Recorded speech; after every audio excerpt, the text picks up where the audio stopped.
Jagannath friends चलतु आज आम भेज मंचूरियन बनवा।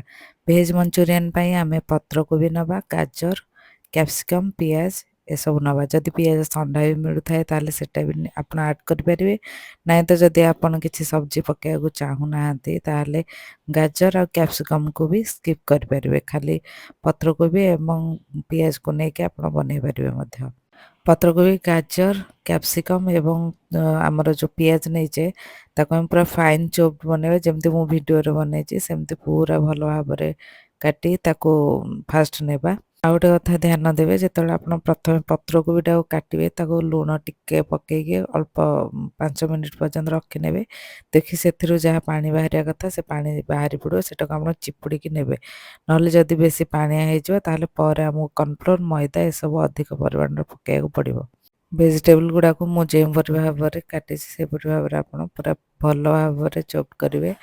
तापर आम स्वाद अनुसार लुण पकेबा, रेड चिली पाउडर पकेबा एवं अल्प बेसन पकेबा, अल्प कॉर्नफ्लोर पाउडर मध्य पकेबा। ताको भल भाव में मिक्स करनेबा।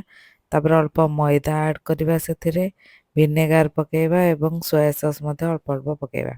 एबे रेडी हे गला। एबे को तेल रे भल भाव में छाणी नेबा। राउंड राउंड शेप करिक नेबा। तेल गरम ହେଲା ପରେ ତାକୁ ଛାଣି ଦେବା। देखନ୍ତୁ गोल्डन ब्राउन ହେଲା ପରେ ତାକୁ ତେଲରୁ ବାହାର କରି ନେଇ ଅଲଗା ରଖିଦେବା। ଏବେ ଗୋଟେ ଗ୍ୟାସ ରେ କଡ଼େଇ ବସେଇ ନେବା। ସେଥିରେ ଅଳ୍ପ ତେଲ ପକେଇ मंचूरियन ପାଇଁ प्रिपरेशन स्टार्ट करवा। रसुण, अदा एवं पियाज को छोट छोट साइज करी काटी नेथिबा एवं कैप्सिकम को मध्य काटी नेबा। ताको तेल रे भलो भाबे टिके भाजी नेबा। अल्प लूण पकेबा कारण आमे पूर्वरु ऑलरेडी लूण पकेइचे छाणला बेलको कोबीटा। अल्प समय भाजवा पर से आमे ब्लैक पेपर पाउडर ऐड करवा। आउ टिके भाजी नेबा ताको। देखंतु एबे कलर टिके ब्राउन कलर आसी गलानी।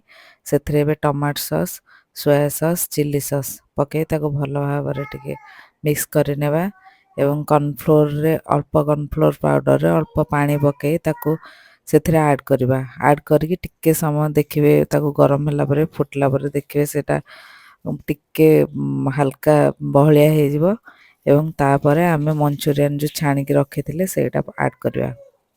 ऐड करी सेथिरे आमे धनिया पत्र को मध्य ऐड करवा। एबे देखंतु सर्व कला पर केते सुंदर देखा होची। आमे डेकोरेशन पई धनिया पत्र काटी के अल्प पके नेबा। रेसिपी भल लागितले सब्सक्राइब